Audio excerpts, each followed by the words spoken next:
our lives revolve around it. We live our lives in quads. I'd just like to be able to make the nation proud, make my teammates proud, make my country proud.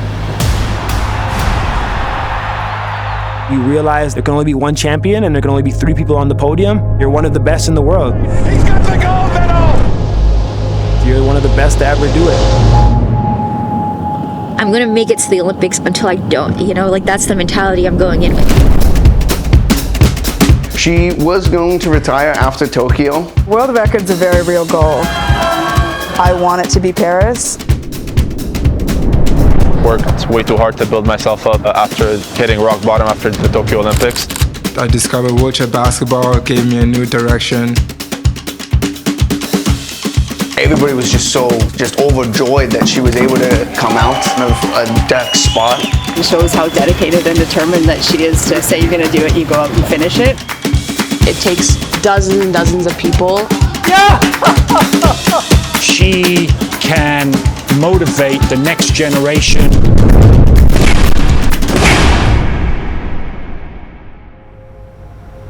And only time will tell whether it was too much or not.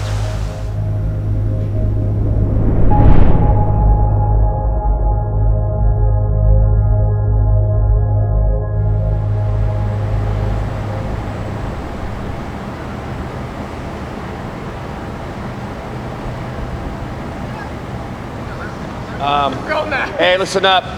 We're gonna do one of my favorite workouts. This is kind of like an on your own core, just like kind of get your heart rate up workout. 100 jumps on your jump rope, not that many. And then you do 10 hot-footed lizards. Then you go 90 jumps, 20 hot-footed lizards. 80 jumps, 30 hot-footed lizards. Someone's like, whoa. That's a lot. Dude, that's a lot of hot-footed lizards. You can count to 100. Yeah, that is possible. You might not be able to count to 100, some of you guys. I understand.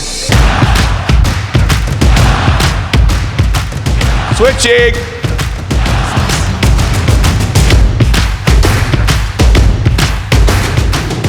Hey, we're not doing med jump, med ball jump, are we? What the Remember guys, take a little rest in between. It should be almost full rest in between so you can be explosive. Too many times we just turn this into like a circuit. No sloppy reps either. We should be jumping and being explosive. Take the time to be explosive.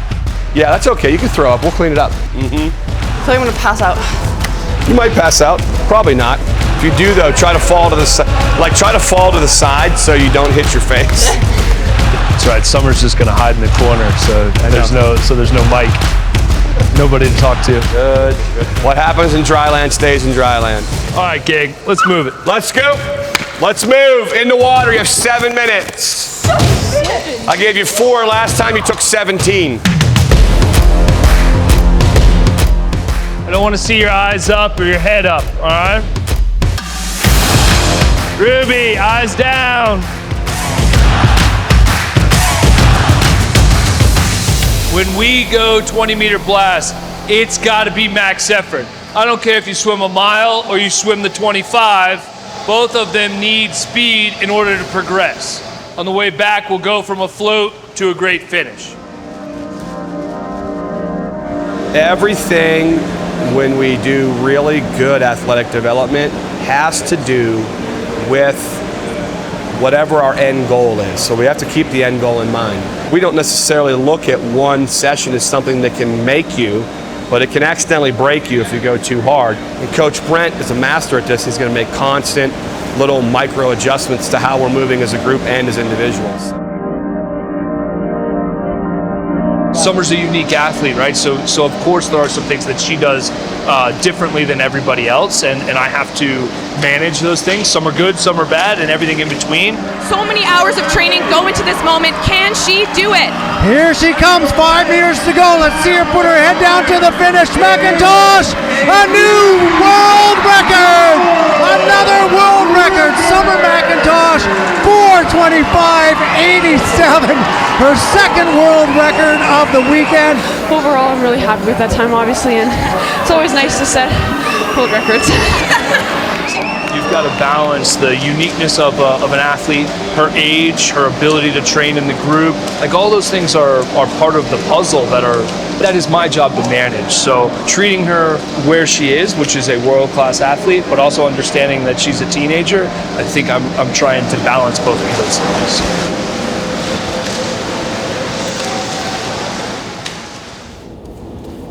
We're heading to go get tattooed by David Brown. He's one of my good friends. He's been tattooing me, and I've been at his shop since I moved to Montreal, actually, so it's been a while. So I'm pretty excited to get tattooed.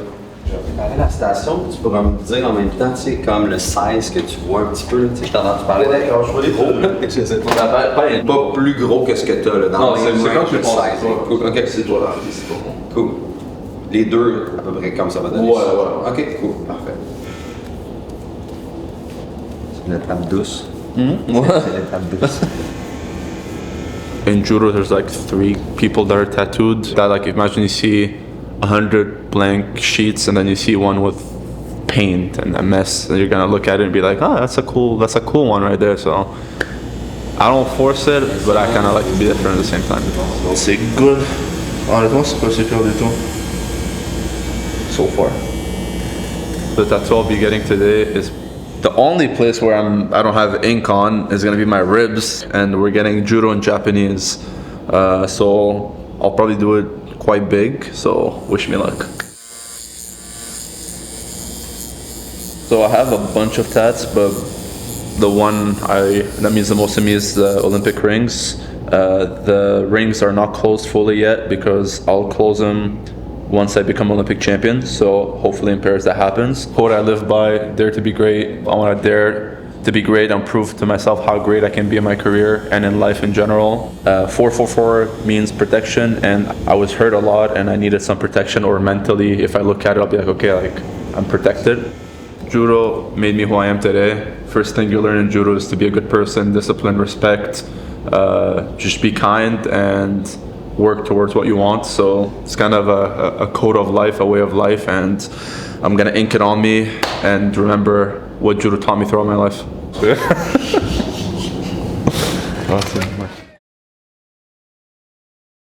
Toyota Make or Break on CBC is presented by Toyota. Joe! Get out there! Game? Blaze, he's been a solid bench player, a solid contributor, but he needs to take that next step to become that impact player on that court, and I think he's been putting in that work, whether it's here in the summer or down in Arizona, which he plays with in college in the States.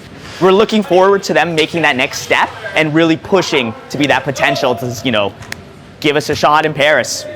Burden, watch out. Oh!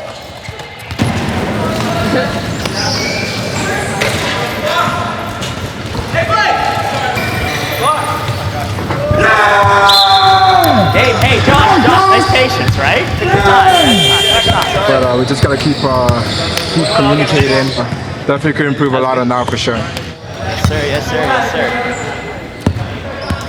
When I told Deloitte that hey, breaking's in the Olympics and I want you guys to support me, I was surprised to find that they were fully on board. They're letting me work a 3-day work week, but they're paying 80% of my salary, which really goes a long way because breaking requires so much time and energy. Oh, it's a swipe, yeah. What? Flavor. Check the footwork, Steezo. I don't feel like I'm a poser at work or at breaking. These two things have really formed my identity. AI and breaking, these are two things that I'm so passionate about and that I work really hard at. So I don't feel like a poser because I work my ass off for these things. Ready? Mark!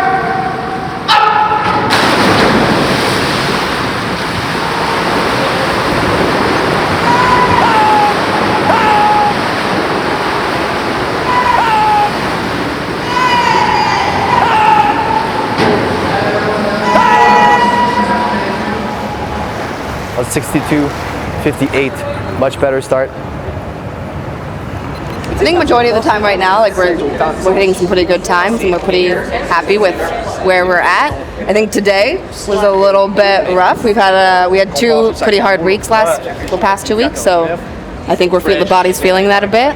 But I think I was a little quicker than expected. We have some pretty heavy goals for this year, so I'm pretty excited to see where we're at. I'm feeling pretty confident. Imagine if we just cleaned up like the last 5 meters in both 50s.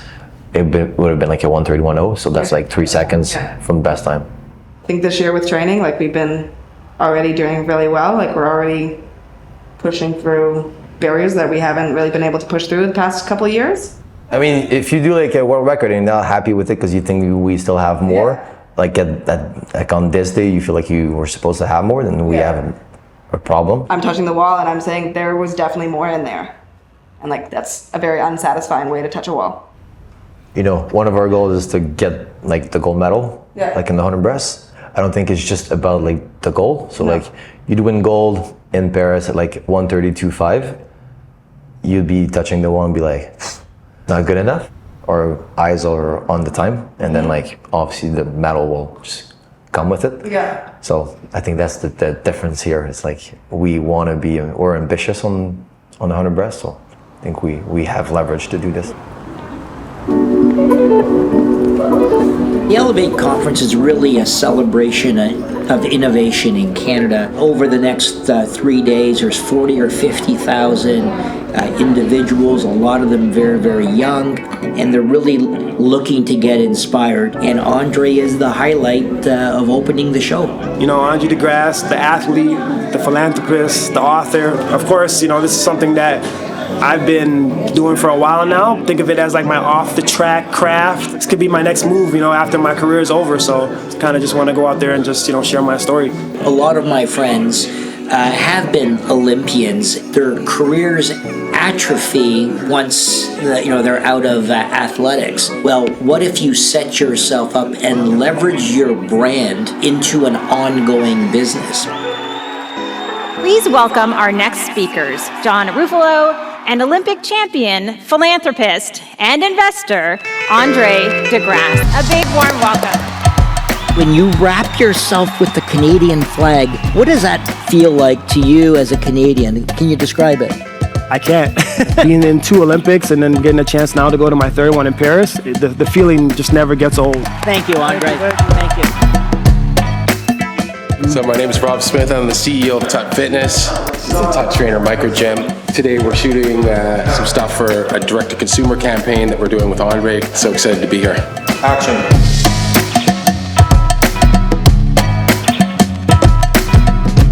It's easy when you're, talking about something that you actually, like and you actually use as a product compared to like, some of the other things that I might do. Like, hey, I don't really know much about it, and I'm just like winging it. But Brian, do you remember? I think I bombed it. It was one product that I talked about that I couldn't remember. That's what it was. Yeah. It wasn't so much that. It was the sun. I remember that. I guess the sun comes up at a slightly different time. Good excuse for me, huh? Wait, you can't start yet. No. I can't even put this together. How am I gonna beat you? Done.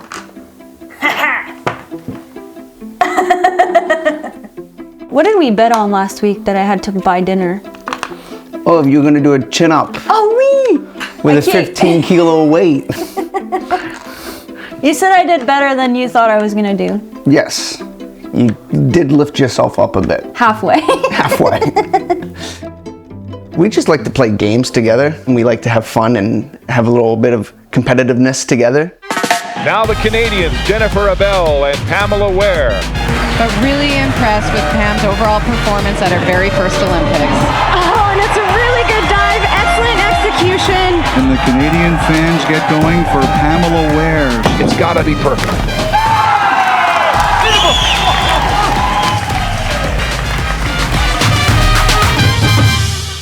In between the day, between when we train, and then when we come back in between trainings, we both kind of do our own things to relax and settle. Je suis tellement focus là. À un moment donné, mon amie est venue chez nous pour faire un gâteau avec moi, puis elle a juste assis là pendant 2 heures en me regardant faire le gâteau, puis j'ai pas dit un mot. Je suis tellement focus. For me, it's never a tough day waking up beside her. Even though I know there's been some times where she's been in a deck spot and had a little bit of trouble to come out. Pamela Ware, she had a poor fourth dive, but surely she's going to pull it around. Oh no. That will be a failed dive. Pamela Ware, after 48 in the fourth round, is going to get a 0 in this round and finish 18th out of 18. She was top 3 or 4 all the way through. Completely and utterly stunned. Hey guys, so I just wanted to hop on here real quick because I do have a few things that I want to say. This has been really difficult. What you guys see in the competition is just a tiny factor of what we actually do to get to where we are.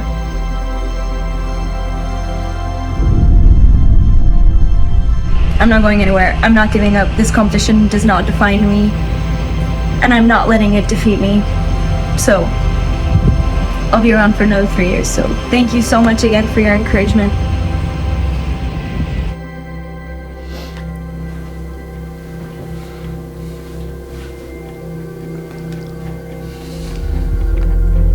We'll hit a ball in. Je vais mettre ça dans le freezer parce qu'il était pas liquide de même quand je l'ai sorti du frigo.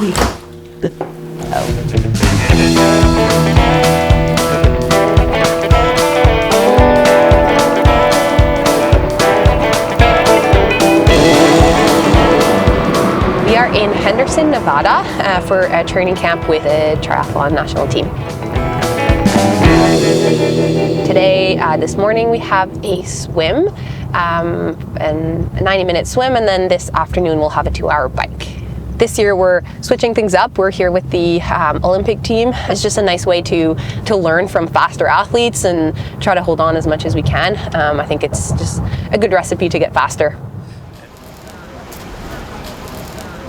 Good morning, everybody. How's everybody doing? We're gonna go 300. We're gonna go on 430, so we have plenty of time on this. We're gonna go 75 free, 25 back.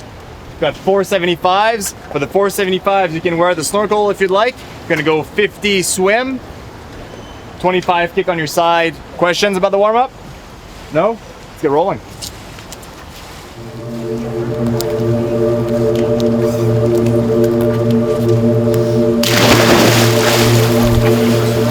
She's a fighter. She's willing to put herself out there and take on a challenge, and she thrives in chaos.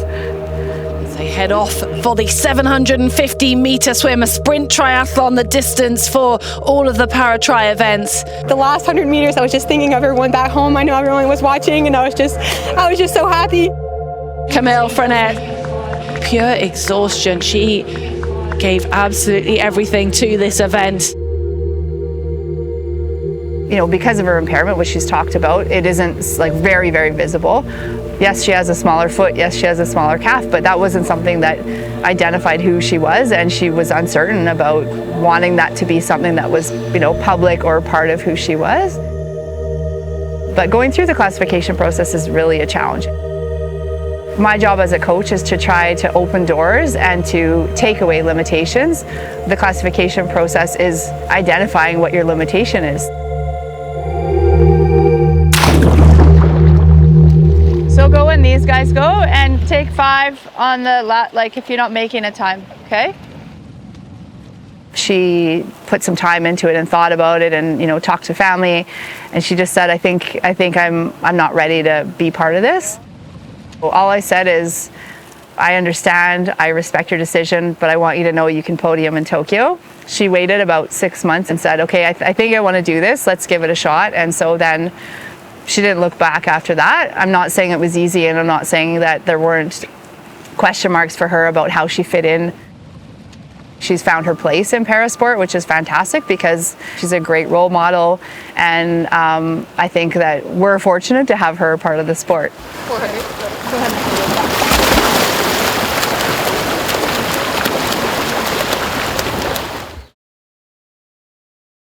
Toyota Make or Break on CBC is presented by Toyota. So yeah, this is my first time. I think this is basically everyone's first time training at altitude other than Abby.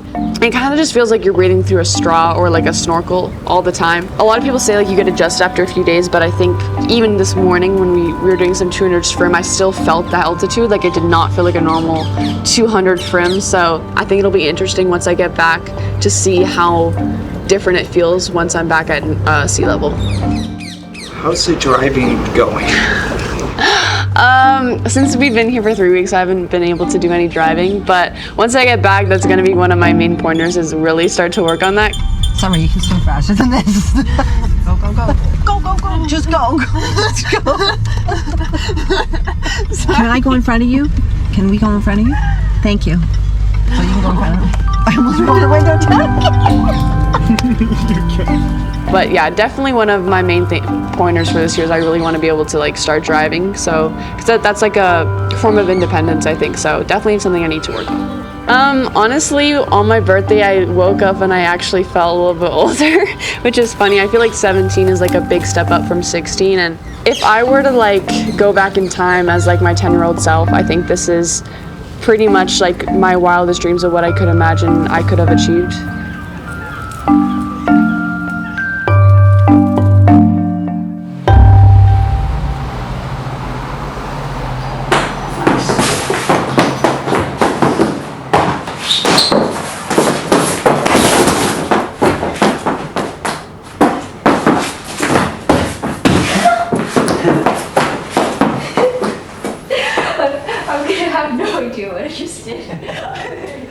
I want to be able to practice whenever I want. So then I decided to turn my living room into a practice spot. I actually had a conversation with my downstairs neighbor because like we were both doing laundry at the same time, and she's like, hey, do you live at like apartment 22? And I was like, yeah. She's like, it's so loud sometimes. Like sometimes like the windows shake it like, because I'm actually like jumping on it. And then she's like, what are you doing? What's happening? And I was like, I'm sorry, I'm trying to go to the Olympics. I was about to say like, okay, I'll stop. But then she's like, okay, fine. So we're gonna go to the Bevy, which is only like an 8-minute drive from here. These are basically people that I train with all the time. So we're just gonna go check out that session.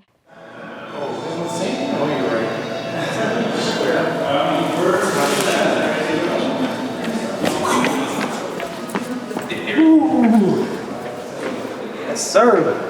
I mean, it just all depends on the occasion. You know, if it's a red carpet event, I get a little drip on, but I wouldn't say it like I'm 100% all in fashion, but I think I can pull off anything anyway, so.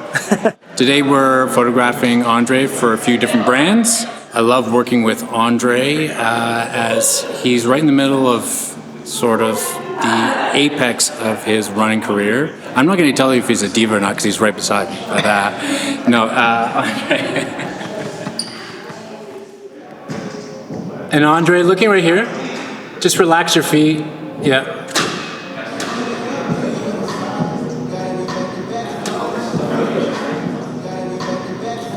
Great. Good. I'm gonna come in. This man has got the golden skin, got the golden smile.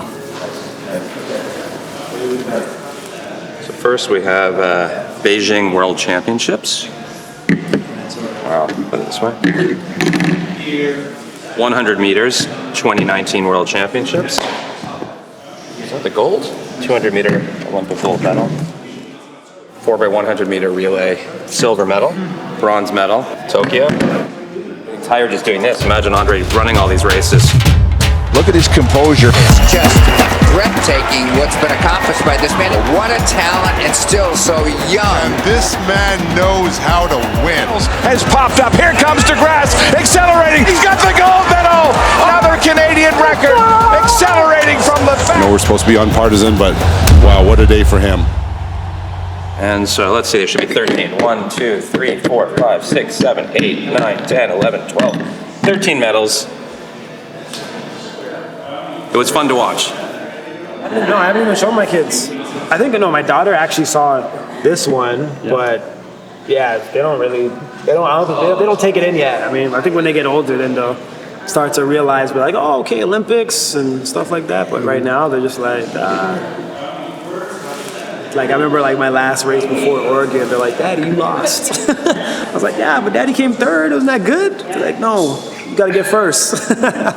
So, I mean, definitely, I don't think they realize yet, but I mean, I think they will eventually, as they get older. But it makes me, grateful to say like, wow, like I actually accomplished all of this, man, and just all the hard work and everything that went into it and sacrifices. It's paid off. Put it through the ground. Just came from practice, had a workout this morning, get a little lift in with Kobe, my strength coach. Individual skills are very important to be able to perform in scrimmages and games. 2015 is when I first started. 2014 I had a spinal cord injury, I had an incomplete paraplegia.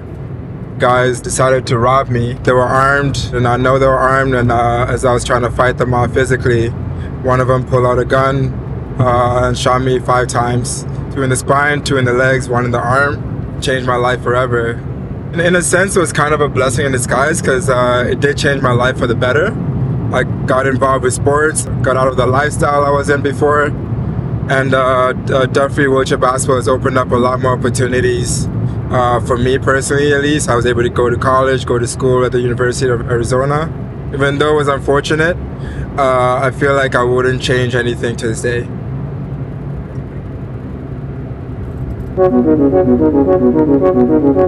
I need to make my money, so it's like there's no option, and it's already stretching me mentally, emotionally, physically. And I'm also paying for all of these trips by myself, so I already spent $10,000, so I'm broke, which is fine. Right now, what I visualize is winning Pana. I'm gonna focus on winning Pana. It's something I really want, and I do think I can do it. I will be very disappointed if it doesn't happen. I just want to reach my potential, and if my potential is the world record, then I'm going to be thrilled. We're 2 weeks away from the Paris Grand Slam, which is probably every athlete's dream to medal at. So I made the semifinals twice, and somehow, someway, I always mess it up. I'm at a point now where I feel like my talents are just kind of either unappreciated or unrealized. Definitely want to take that next step. I want to be able to really help my country in any way, help my team in any way. A lot of people in the diving world was talking about her mishap in Tokyo. She's still there, she's still going to kill it. It's a complete new book. We got a new novel for Paris from her. What I hope for is that she stays consistent, stays true to what she's able to do. Everything else will fall into place. To be honest, I'm always on the go, ready for the next big thing. Like it's in the past, let's get to it. Like next year, Paris is coming up. I'm like, let's go get 3 more. So I'm not even really thinking about this. But I think at the end of my career, when it's all said and done, then yeah, I'll definitely be reminiscing about the past. The good thing I think for Summer is that she can be that new generation of athletes that younger people can look up to. The negative side of it is she is going to be the face of Canada's Paris Olympics. In normal, everyday life, I think it is too much, but we're dealing with an exceptional, mature 17-year-old right here, and only time will tell whether it was too much or not.